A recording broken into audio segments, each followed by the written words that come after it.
15 de abril. São Benedicto ou Benezete, 1148. Pastorzinho, pobre e desconhecido do mundo, foi Benedito um instrumento na mão de Deus para pôr em execução uma obra que causou grande admiração a todos que o conheciam. Tinha Benedito ou Benezete 12 anos quando, em 1137, achando-se no campo, vigiando o rebanho, ouviu 3 vezes dizer estas palavras: Meu querido Benedicto, ouve a voz de Jesus Cristo. O menino olhou em redor, sem poder descobrir pessoa alguma. Disse então em voz alta: Quem é que fala comigo? Ouviu uma voz, mas não vejo ninguém. A voz continuou: Não tenhas medo, menino. Sou eu, Jesus Cristo, teu Deus, que fala contigo. Que quereis, Senhor, que eu faça? Quero, respondeu Jesus Cristo, que abandones o teu ofício de pastor e construas uma ponte sobre o Rodano. Não conheço tal rio, respondeu Benedito, e não posso deixar os meus carneirinhos. Faz o que te digo, replicou Jesus Cristo. Eu mesmo tomarei conta do teu rebanho. Virá alguém que te levará ao Rodano. Fazei o que estou te dizendo. Mas como hei de fazer a ponte? Tenho apenas 3 vinténs. Com 3 vinténs nada faço.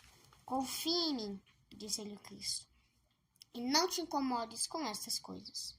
Benedito, obedecendo a ordem que recebera, pôs-se a caminho, quando viu diante de si um jovem que lhe dirigiu estas palavras: Estou aqui para te acompanhar até o rio, onde deves fazer a ponte.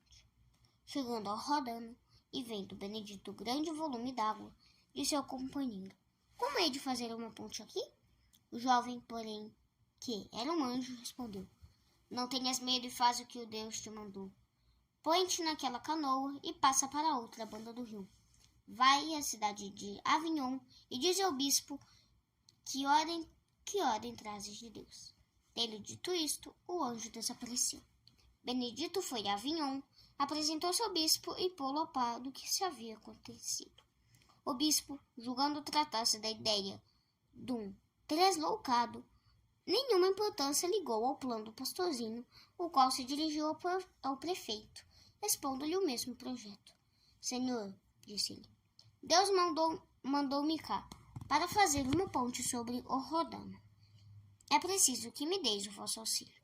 Havia lá perto uma pedra enorme que as forças de várias pessoas unidas não conseguiam mover do lugar.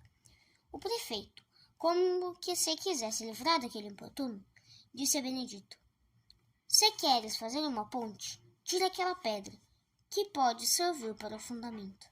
Benedito fez o sinal da cruz sobre a pedra, tirou-a do lugar, pô-lo na cabeça e levou-a até a margem do rio.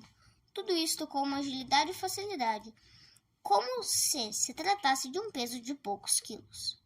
O prefeito e o bispo, vendo aquele prodígio, não mais duvidaram que fora o mesmo Deus o autor da ideia da construção da ponte, e Benedito lhe servira de um simples instrumento.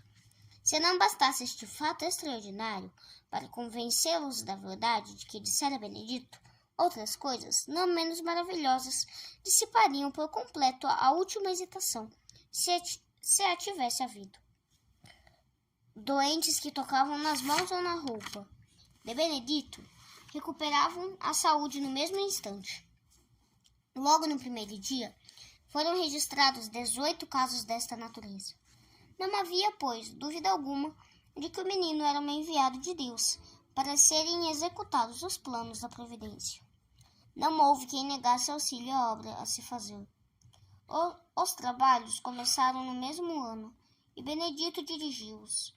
11 anos levou a construção toda. Benedito morreu antes de completar a obra, no ano de 1148. O seu corpo foi depositado numa capelinha que tinha construído sobre a ponte e que ainda existe. 500 anos lá ficou, até que em 1669, grande parte da ponte ruiu. O corpo do santo foi encontrado intacto, sem o menor sinal de decomposição.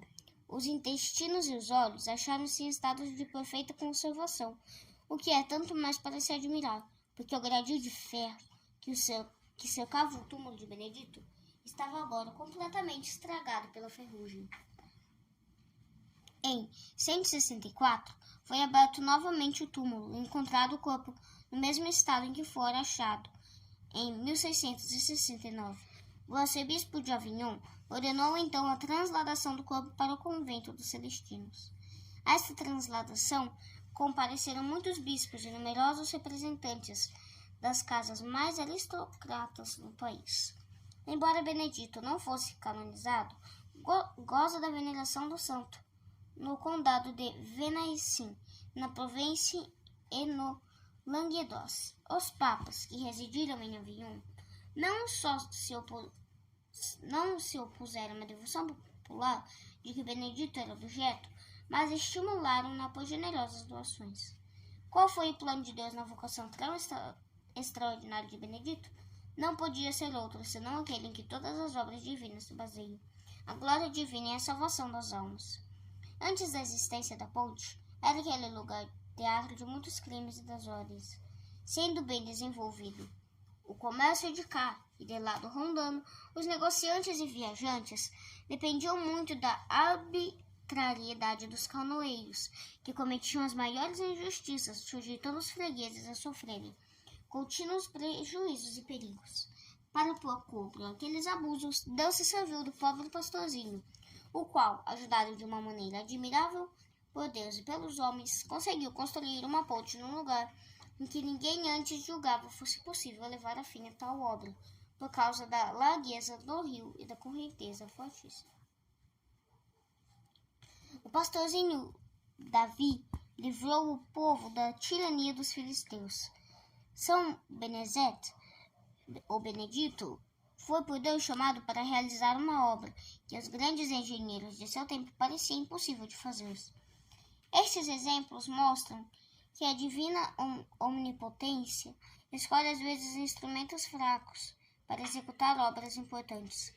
Pode parecer-nos difícil, acima das nossas forças, a tarefa que Deus de nós exige no estado em que decorre a nossa vida. No entanto, é certo que Deus ajuda todo aquele que conscienciosamente emprega as forças e em tudo procura cumprir a sua santa vontade.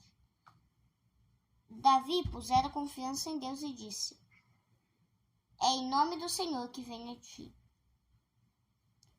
Contando com o auxílio divino e empregando os meios a seu alcance, aceitou a luta com Golias. Imita este exemplo. Confia em Deus e cumpre o teu dever.